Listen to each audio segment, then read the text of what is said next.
America's largest city is located along the coastal region of the Atlantic Ocean on the Boston, Philadelphia, Washington axis. In Europe, New York is equivalent to Manhattan. On the chessboard island, embraced by two rivers, are the huge skyscrapers and office buildings, restaurants, museums, hotels, and sites. The majority of the population lives in the Bronx, Queens, Brooklyn, Staten Island, or the neighboring New Jersey, and only come into the city to work. The bridge with its modern lines was finished in 1964 and bears the name of Giovanni di Verrazzano, a Florentine sailor who in 1524 wrote the following to French King Francis I about Manhattan. It has a very favorable location with two outstanding hills and an enormous river with a deep mouth. However, the French who were just waging war did not want to establish a colony in the New World. A memorial made of the stones of the Verrazzano Castle in Toscana has been erected at the bottom of the suspension bridge of 8,500 feet in length.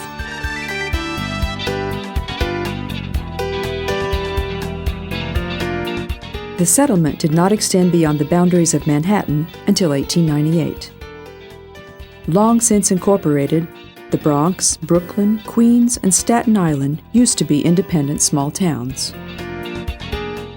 The famous Wall Street with its stock exchange, located on the south corner of the island, to the north are the cafes and bars of Greenwich Village, above it the Midtown, the center of the city, and Broadway with its theaters and great cinemas. East of Central Park are the elegant small shops and houses of the East Side. To the west are the run-down slums of the West Side, the scene of West Side Story.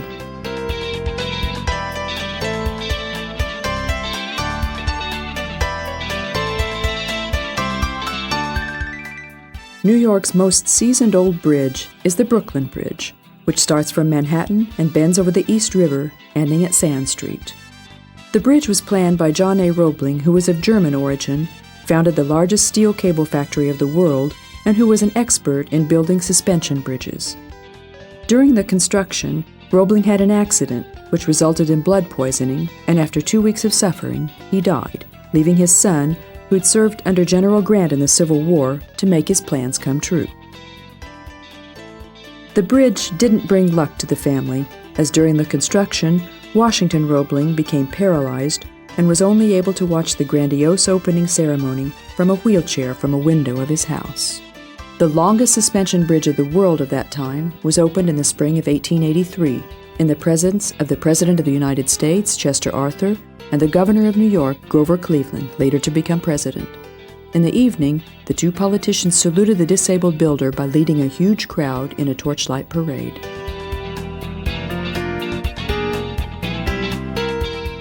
We can enjoy the nicest panorama of the downtown from the bridge. Public transport in the city, when not brought to a screeching halt by a strike, is well organized and speedy. Tram transportation has been terminated, but the buses, and especially the metro, called subway here, take us anywhere.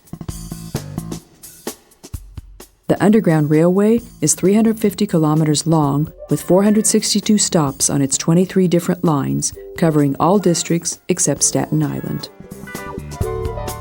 The simplest way to sightsee in New York is to use the open-deck, so-called hop-on, hop-off buses.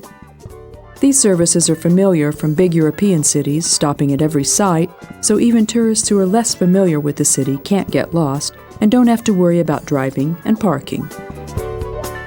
After having a look around, we can get back on the bus. With one ticket, we can get off and on again all day, as we like.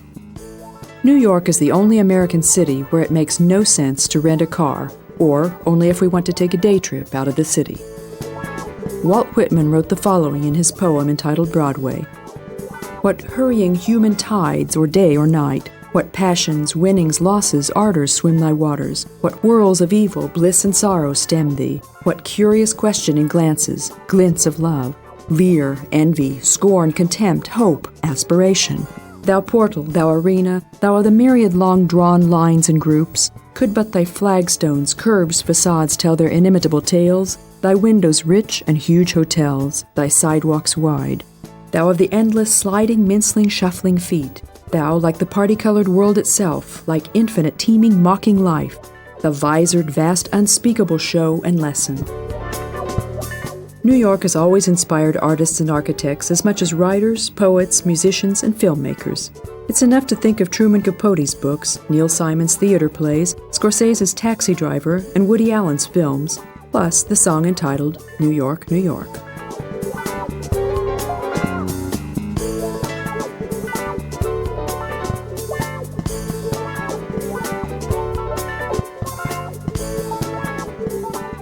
The Empire State Building used to be the highest building in the world until the ill-fated World Trade Center surpassed it. Though the highest skyscrapers in the world today are in Asia, the 102-story-high Empire State Building has no need to hide itself even today, especially if we consider that it was built in 1931, during the period of the Great Depression. The building holds its own even in the 21st century, but it's so old that it served as a landing place for Zeppelins. This is visible on black and white archive pictures illustrating the history of the tower, starting from the construction up to the present. For the construction, immigrants and Mohawk Indians were employed, who are famous for their lack of acrophobia.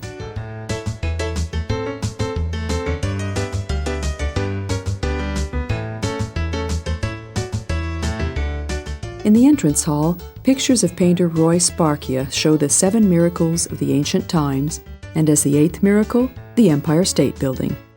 The express elevator delivers visitors to the lookout terrace at a speed of 122 feet per second. The builders of the city found especially solid bedrock at about 200 feet. In Central Park, we can even see the huge reddish-brown rounded rocks which made it possible to use the same skyscraper production methods developed in Chicago. The expression skyscraper originated in New York, where the tops of the high buildings are often covered by clouds of steam coming from the river. The engineers Shreve, Lamb, and Harmon designed one of the most characteristic buildings of the 20th century. The Empire State Building is built of 60,000 tons of steel, particularly solid chrome steel and granite, based on a detailed construction plan with carefully disciplined work. Thus it was completed quickly, with 4 or 5 stories being added each week. The building is still one of the favorite places of tourists visiting New York City. The observation deck is on the 86th floor. With the express elevator, we can reach even the 102nd floor. That floor is closed to the public and doesn't offer as good a view as the terrace. One of the largest and most famous cities in the world is lying at our feet. To the south, on the tip of Manhattan Island, the downtown area sprawls. The silhouettes of famous skyscrapers are easily recognizable, and the place of the World Trade Center Twin Towers is painfully empty. Farther away, the Statue of Liberty holds its torch high, and among the checkerboard-like, geometrically ordered streets, we recognize Broadway, winding a bit irregularly. To the west, Madison Square Garden calls attention to itself, while on the north, Rockefeller Center extends towards the sky, and behind both of these, the green of Central Park. Truman Capote wrote the following in his novel entitled Breakfast at Tiffany's, which was later to become a film starring Audrey Hepburn and George Papar. "I'm always drawn back to the places where I've lived, the houses and their neighborhoods. For instance, there's a brownstone in the East 70s where, during the early years of the war, I had my first New York apartment. It was a one-room crowded with attic furniture, a sofa and fat chairs upholstered in that itchy particular red velvet that one associates with hot days on a train. The walls were stucco and a color rather like tobacco spit. Everywhere, in the bathroom too, there were prints of Roman ruins freckled with brown age. The single window looked out on a fire escape. Even so, my spirits heightened whenever I felt in my pocket the key to this apartment, with all its gloom. It was still a place of my own, the first, and my books were there, and jars of pencils to sharpen, everything I needed, so I felt to become the writer I wanted to be."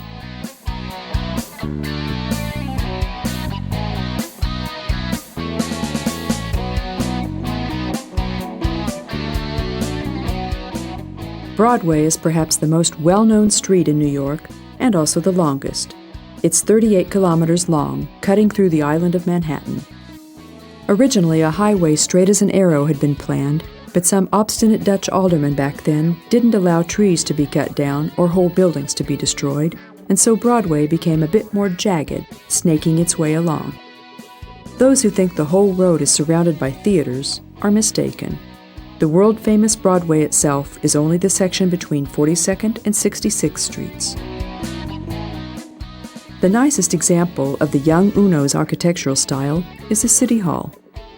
The neo-Gothic style is represented by the Trinity Church, while samples of post-Civil War architecture can be seen around Union Square, but Art Nouveau and Modernism are also represented.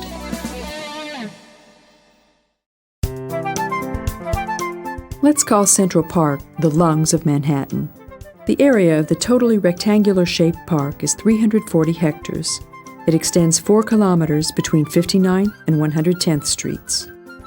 City leaders had been playing with the idea for years of having a place in the middle of the increasingly crowded Manhattan Island suitable for rest and relaxation, with clean, fresh air and green to ease the eye. The plan of Frederick Olmsted and Calvert Vaux finally came true by 1870.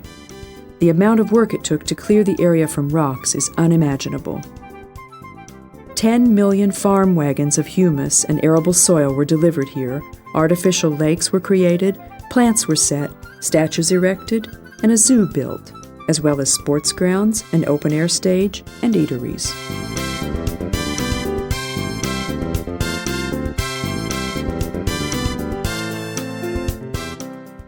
The employees of the surrounding office buildings like to spend their lunchtime in the park, munching on a sandwich, a hot dog, or a donut.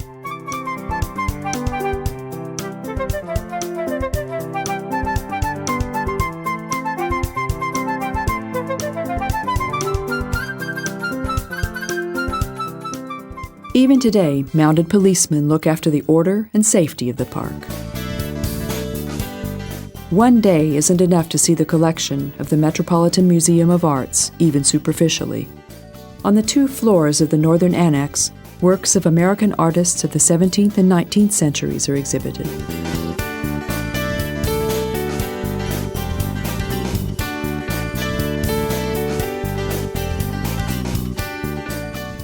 The primitive tribal objects that can be seen on the opposite side of the covered inner courtyard originate from New Guinea and were bought by the young Rockefeller. He donated the majority of the Egyptian collection to the United States in 1968 when the Aswan Dam was constructed. The extraordinary building, which is the Guggenheim Museum, is Frank Lloyd Wright's most well-known creation. It is an organic creation in one big space extended to 1 floor, said the planner.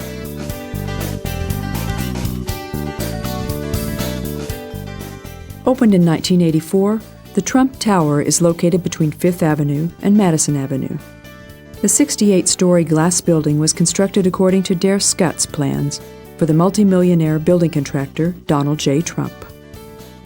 Its impressive inner courtyard is striking even today with an artificial waterfall of 200 feet.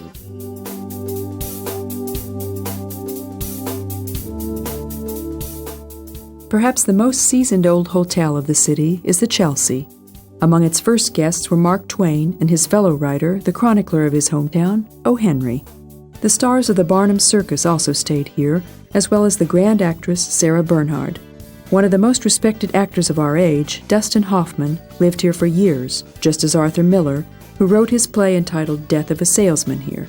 Visitors included Laurence Olivier, Janis Joplin, and Marilyn Monroe. Arthur C. Clarke wrote several of his science fiction works here. The poet Dylan Thomas and writer Thomas Wolfe died here at the Chelsea.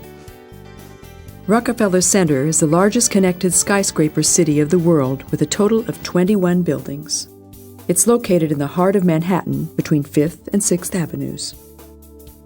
The lowered Rockefeller Plaza, decorated with the flags of the United Nations member states, is the center of the building complex. The skating rink is used by thousands of tourists and locals from autumn to spring, while in summer, specialties of English and French restaurants can be enjoyed in the sunshine or under parasols. The gilded Prometheus statue dominates the square. At the beginning of the 19th century, the area was the permanent residence of notable families with palaces of the Astors and the Vanderbilts adorning the neighborhood. 100 years later, the locations had lost in value due to the since-demolished high railway, which caused too much noise for the millionaires. During the era of Prohibition, secret bars were opened in run-down houses of the area. Finally, the son of oil millionaire Rockefeller rented the site on which to have the largest opera house of the world built. But due to the Great Depression, he abandoned the idea and started a more lucrative business. He commissioned the architect Wallace K. Harrison to plan a building complex consisting of several office buildings. Rockefeller Center is still the largest privately owned office and entertainment center in the world, where 35,000 people are working with a visitors number many times that.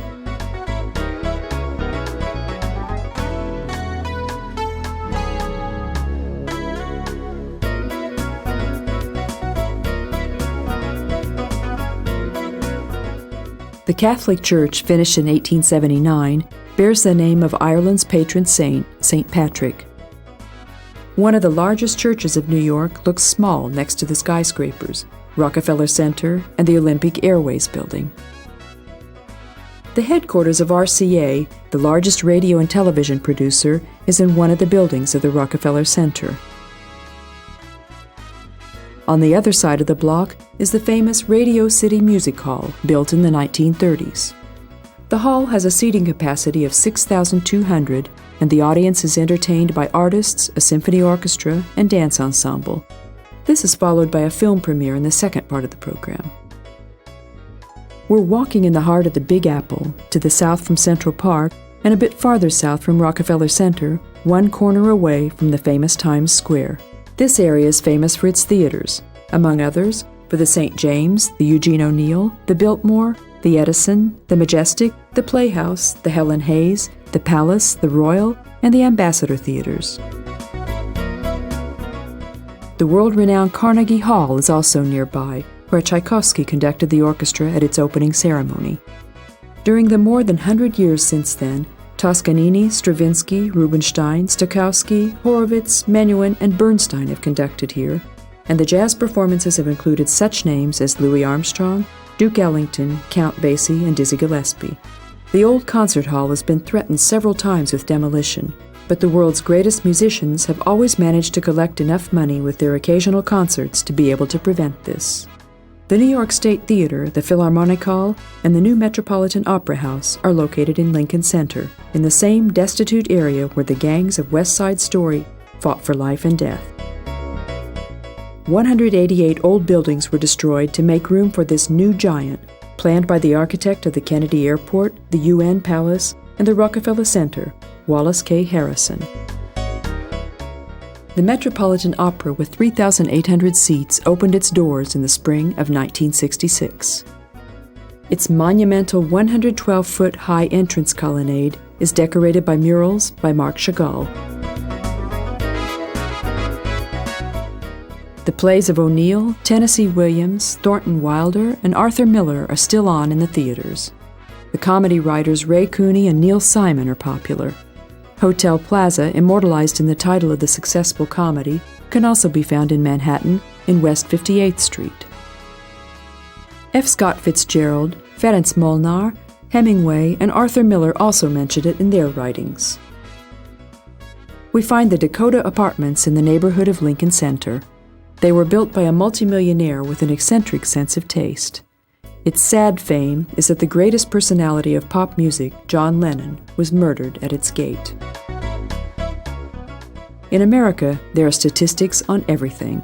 According to statistics, 45% of American films are played in the two biggest cities of the West Coast, in Los Angeles and San Francisco, 45% on the East Coast, in Washington and New York, and only the remaining 10% in other American cities. Filmmakers recorded the New York docks, New York Harbor, New York sidewalks, New York's beauty, New York shades, New York lights, and New York bands. Especially John Cassavetes, Francis Coppola, Martin Scorsese, and Woody Allen are considered New York film directors.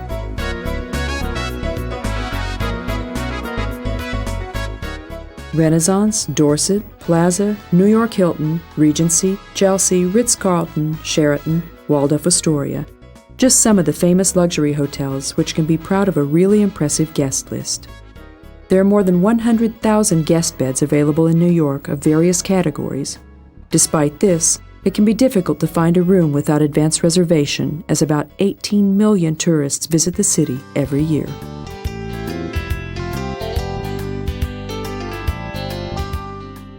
The iron fire escapes, which were originally built for emergency reasons, give the city its individual atmosphere, and today not a decent building in New York can be imagined without them.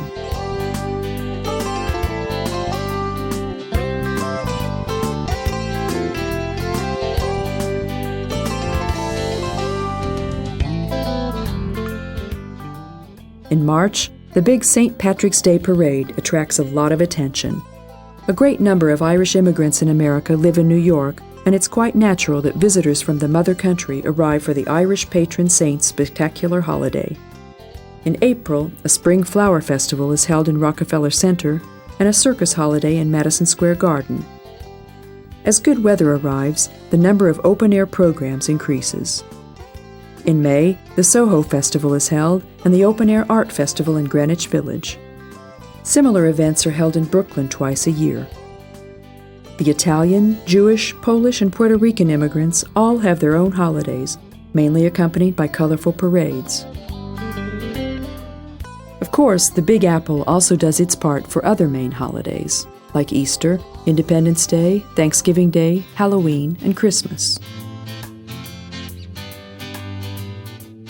The city Christmas tree is raised in Rockefeller Center in early December, while an enormous New Year's Eve party is organized on Times Square with fireworks and street ball. The New York Public Library, a beautiful building in Beaux-Arts style, was designed by the Carrere and Hastings Architecture Company and was opened in 1911 on the former site of a reservoir.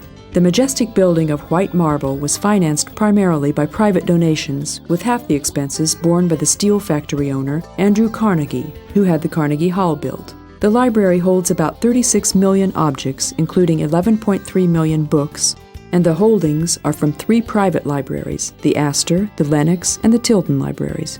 In addition to books, 14 million manuscripts are also preserved here, and the Handbook Library contains 40,000 volumes. This is America's second biggest library, following the Library of Congress in Washington, D.C. Many know the characteristic Chrysler Building Tower from King Kong movies. The romantic Art Deco tower block had been the highest building of the city for a year, until the Empire State Building was finished.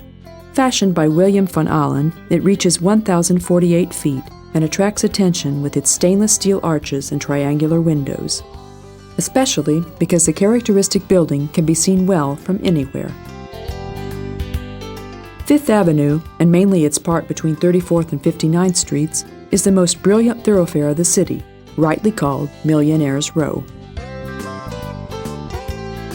In New York, there are approximately 12,000 taxis, the yellow cabs familiar from movies staged in the city. Taxi stands as such don't exist. The cars can be ordered by phone, but it's even easier to stand at the side of the road and hail one. If the light of the car doesn't show off-duty or radio call, it'll stop.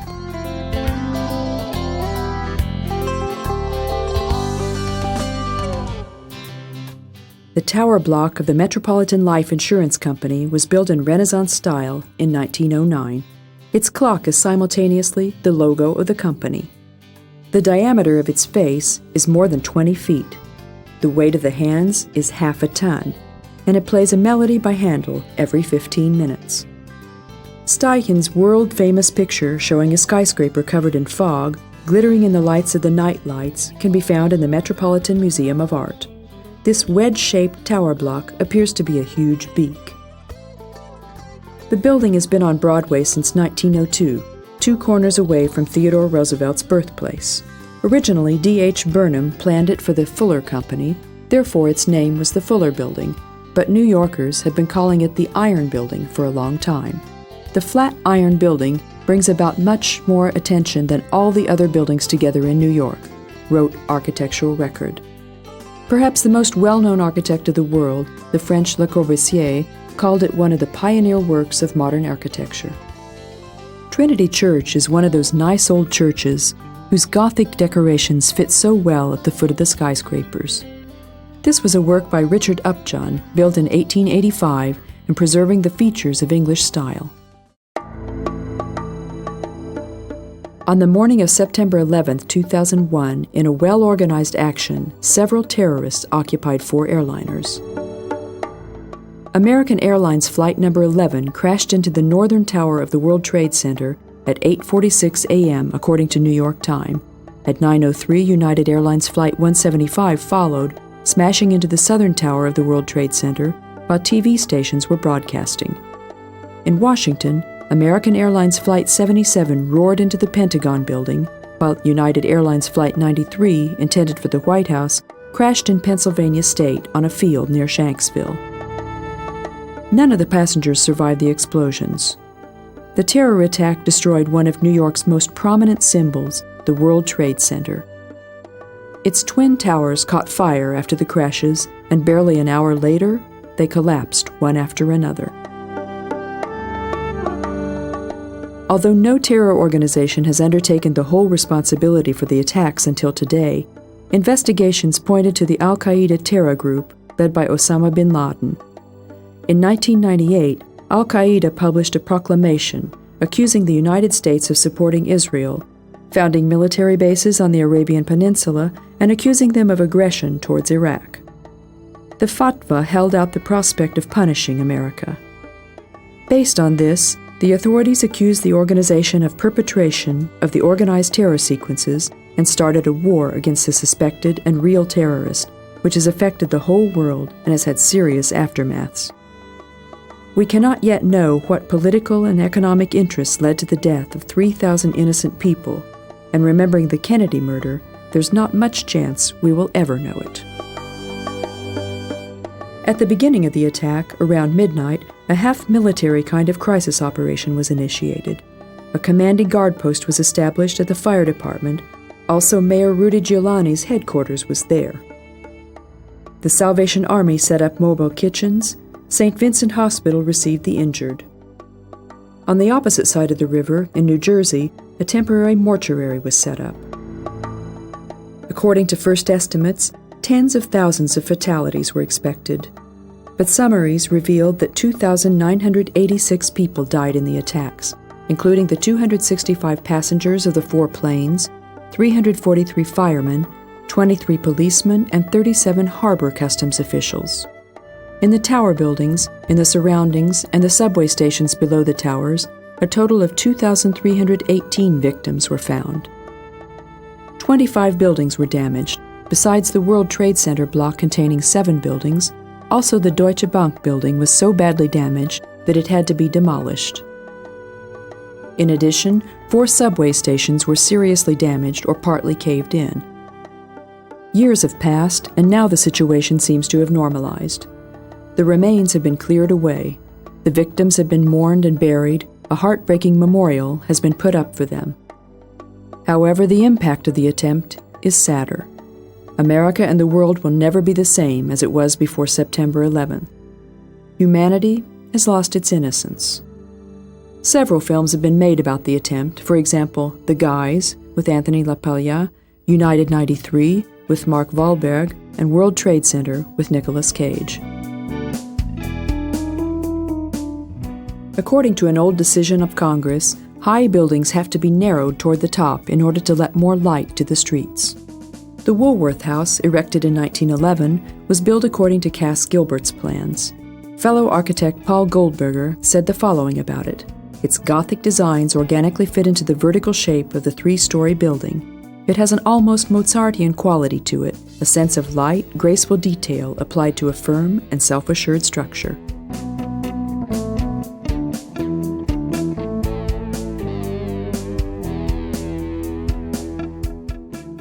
Wall Street quickly became the synonym of New York's financial district. In Dutch times, a wall extended here protecting against English and Indian attacks, giving this part of the city its name. Today, the headquarters of the biggest banks and offices of several other financial and legal organizations are here. The Stock Palace of the city, the New York Stock Exchange, is not only the most significant such building in the world, but also the oldest one, founded in 1792. George B. Post planned the present building in 1903 modeled on Roman churches. Those who are interested can watch the milling from the round gallery of the 4-meter hall on weekdays. An exhibition illustrating the history of the stock exchange can be seen on the 3rd floor. Most of Greenwich Village visitors say it reminds them of the Latin Quarter in Paris or Soho in London. First, Dutch settlers chased away the native Mohawk Indians and established tobacco plantations here. They were followed by the English, who named the village settlement after their Greenwich next to the Thames. The quarter still preserves some of its former village atmosphere. Perhaps this is why artists also flock to it. In New York, with every step the tourist tracks his great ancestors, and this is true to an even greater extent here in the village. Here lived Theodore Dreiser, Edgar Allan Poe, Henry James, John Dos Passos, Sinclair Lewis, William Styron, and Edward Albee. The likes of Bob Dylan, Barbra Streisand, and Joan Baez started their path towards world fame from the stages of Off-Broadway. The village's newspapers were the first to publish the novels of John Updike and Tom Wolfe and poems by Allen Ginsberg.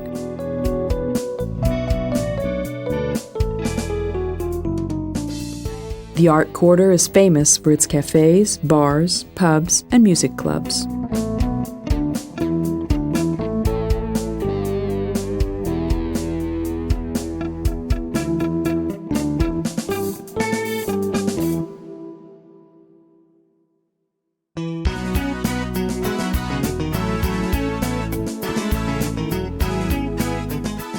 A helicopter tour is a great adventure in New York.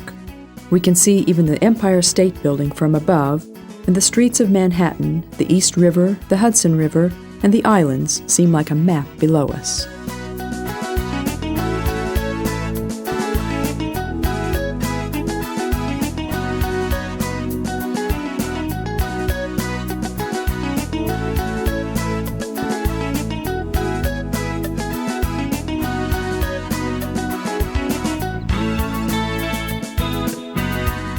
Battery Park is the green area of Manhattan's southern corner. In the Dutch settlers' time, women here said goodbye to their husbands going abroad. One of the statues standing here reminds us of Verrazzano, the Florentine sailor and discoverer of the bay, the other of James Fenimore Cooper, the world-famous writer of Indian and adventure stories. This park was his favorite place.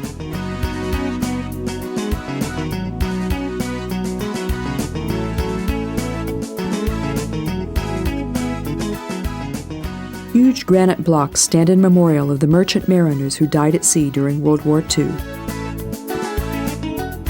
From the promenade, we can watch the harbor traffic. Tankers and trade ships can be seen here, as well as huge luxury ocean liners. Small pleasure ships and the ferries to Staten Island, Governor's Island, and Liberty Island depart from here. The famous Statue of Liberty, as demonstrated by its name, is located on the latter. We can get there by boat in 20 minutes.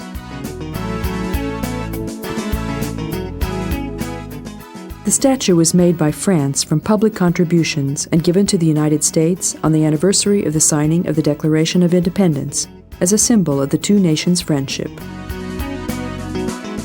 Originally, the sculptor Frederick August Bartholdi received the assignment for a huge statue named Egypt Brings Light to Asia, which would have represented the Colossus of Abu Simbel at the entrance of the Suez Canal. But Ismail Khedive, Egypt's king, found the project too expensive. Then the idea of a statue that could be presented to the States was born. Inspiration for the work was given by the main figure of a painting by Delacroix, Freedom Guiding the People. The model was the sculptor's mother. Gustav Eiffel planned the steel base, and its construction interrupted even the building of his famous tower for a while. The agreement was for the French to donate the statue, and the Americans should supply the foundation, which had originally been planned as an exhibition hall. Today we can see the Immigrants Museum in it, which is part of Ellis Island. Between 1892 and 1924, 12 million people arrived to the Island of Tears, as Ellis Island was called. Here it was decided if the immigrant would receive permission for settlement.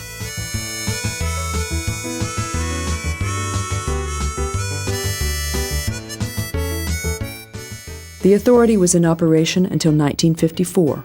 40% of the inhabitants of the United States arrived in this way to the New World. And the crowds of settlers streamed in from the most varied countries, those who for centuries now have seen the New World as the home of freedom and unlimited possibilities.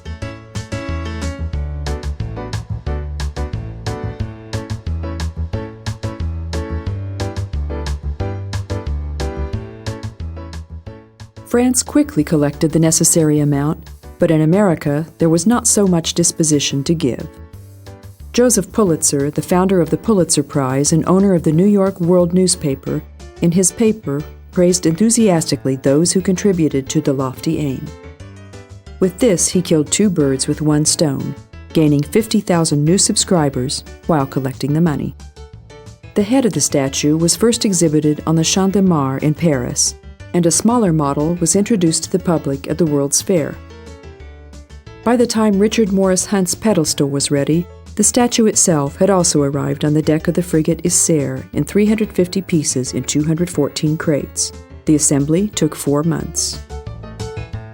On October 28, 1886, it was unveiled in the presence of President Grover Cleveland, who had previously been governor of New York and had refused to allot $50,000 from the state budget for the construction. It was probably due to the excitement that each time the president started his speech, one of the two zealous gunners fired his cannon. So the statue was unveiled with a 21-gun salute, but without presidential speech. At 111 feet, Miss Liberty holds the torch of freedom in her right hand. In her left hand, the Declaration of Independence. The total height of the seasoned green figure standing on its stone base is 305 feet. Its weight is 225 tons, and there's an observation terrace in the crown.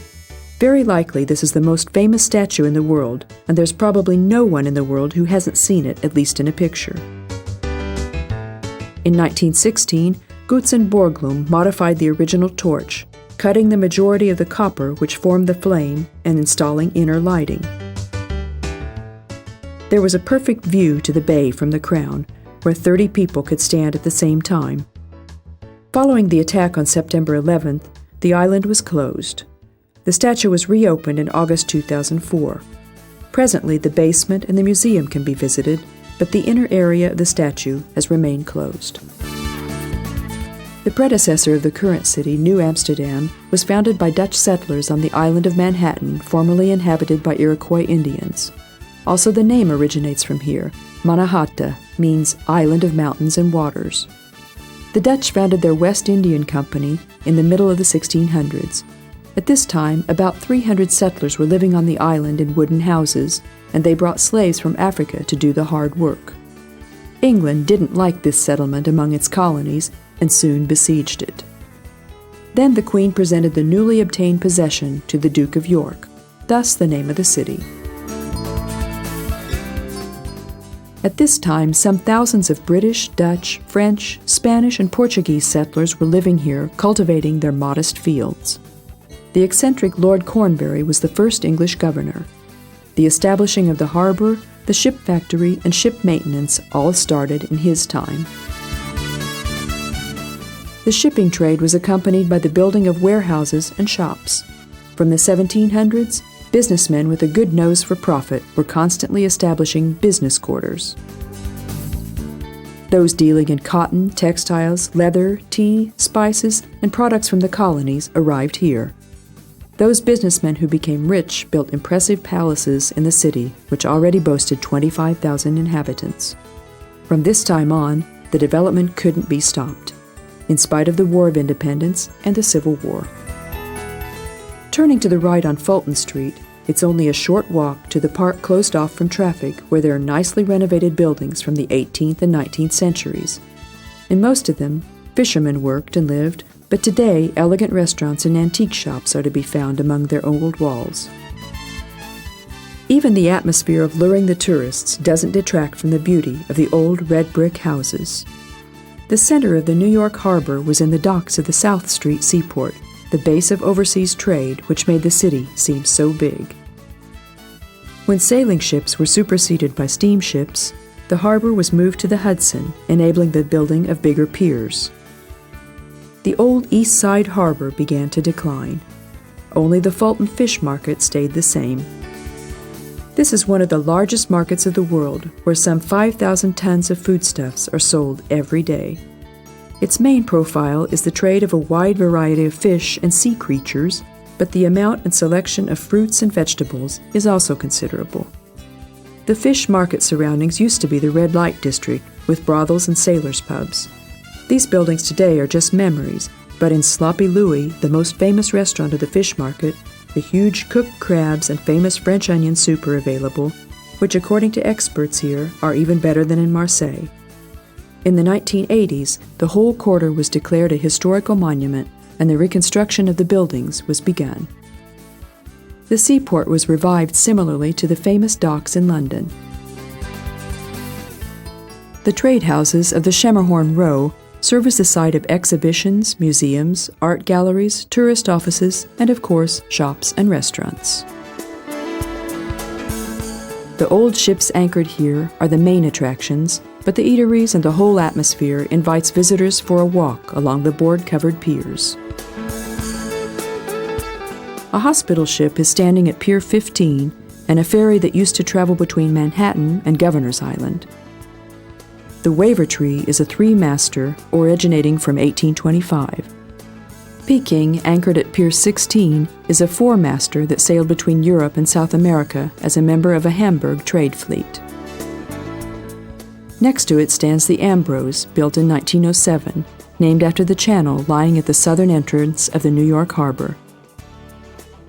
The harbor was in some spots too shallow, in some too deep, so that it was necessary to have a bright red lightship to aid them in entering the harbor.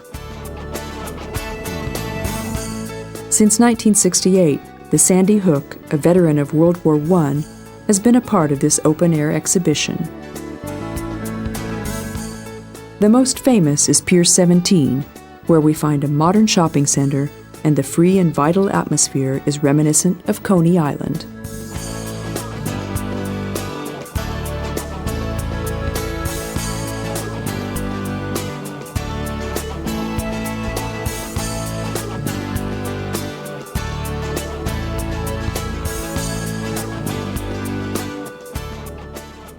Simone de Beauvoir was also a proponent of the city. She said, "New York is a legend, a city containing everything, all the good and all the bad. It confuses and delights, stops and starts. New York cannot be described by words. I cannot really compose what I feel. I melt into the city and just watch and watch, admire everything like a blind man who has just recovered his sight."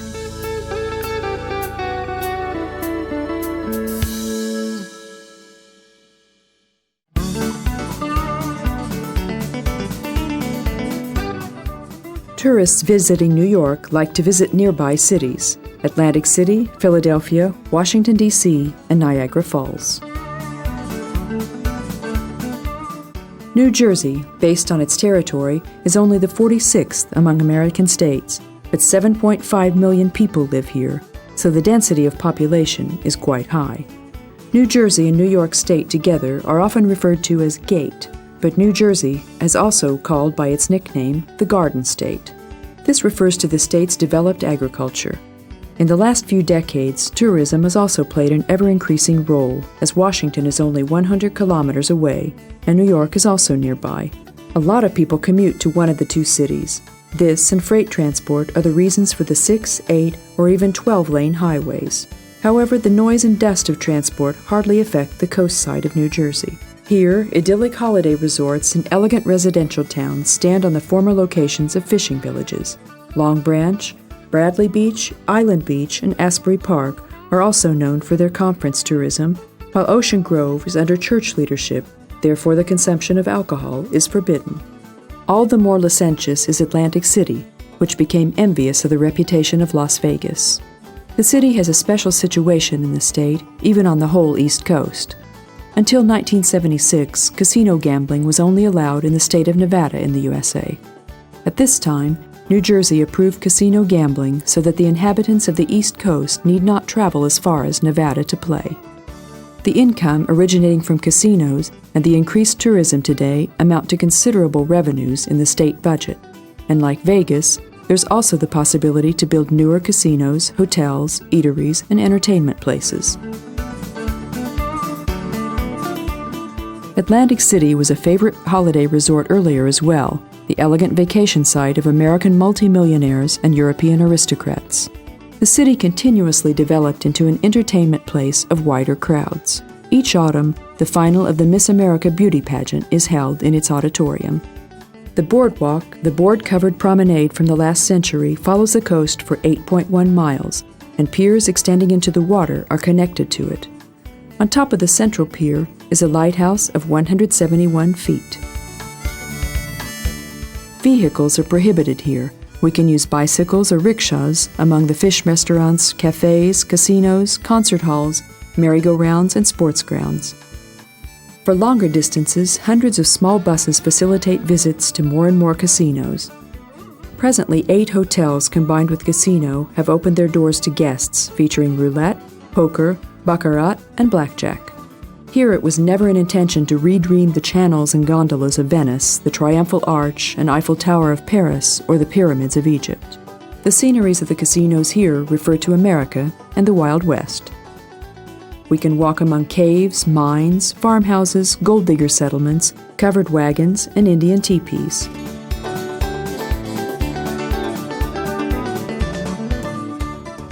We can have drinks in Wild West saloons, while at every corner one-armed bandits peer at us. Sandy Hook Peninsula faces the entrance of the harbor of New York.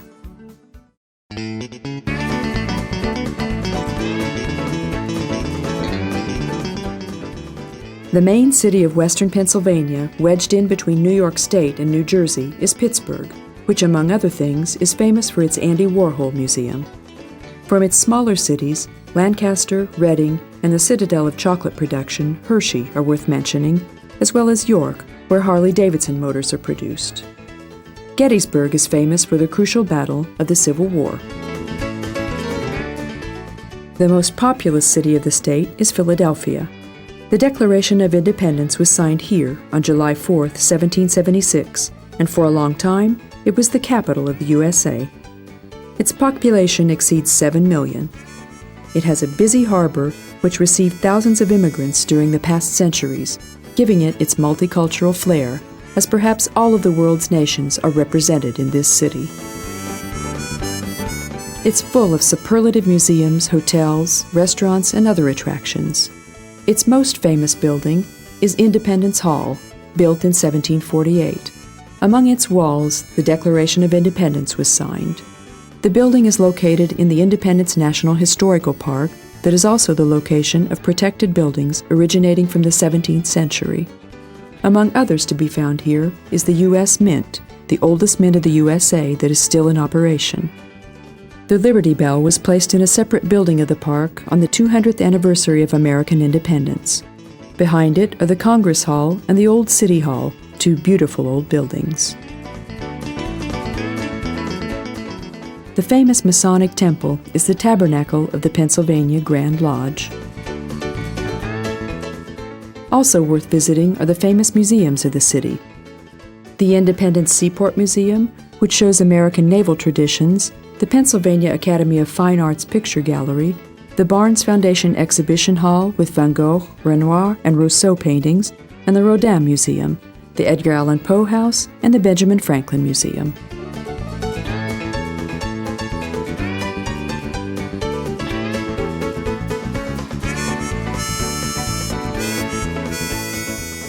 The United States is the original home of shopping, of doing something for pleasure.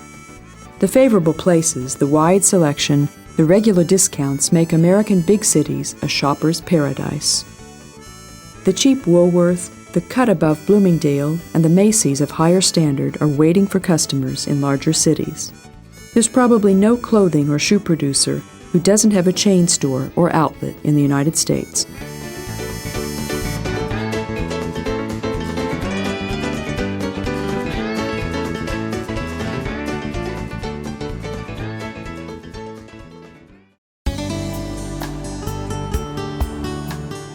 Washington was built in the northeastern coastal region of the Atlantic Ocean.